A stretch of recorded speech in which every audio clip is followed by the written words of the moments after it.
Has been laying down new rules, reminding officers of past ones, the rules of engagement. Now, he says when it comes to police pursuits, it is the case that he wants officers to think twice about whether or not pursuits are justified. But generally, he says, he does not believe that reminding law enforcement about their rules of engagement will make any officer hesitate about doing his or her duty.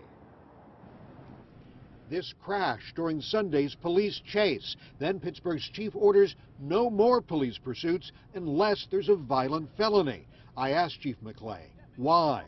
I'd seen a pattern of pursuits which, quite frankly, I felt like the pursuit was causing more danger to the public than the violations and the violators we were trying to apprehend. Cases of police firing at moving cars. Then McClay strongly restated city policy.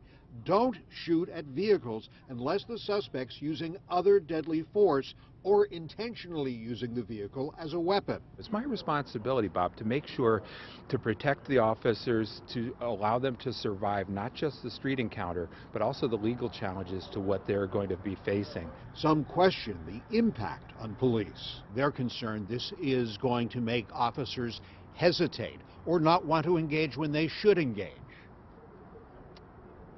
I don't believe that for a moment. Officers are highly motivated to keep this community safe. Chief McClay's message to officers? Always remember what we are sworn to do, and then I trust that 99% of them will make the right decision, the right time, the right way each time, and when they do, I'll absolutely back them.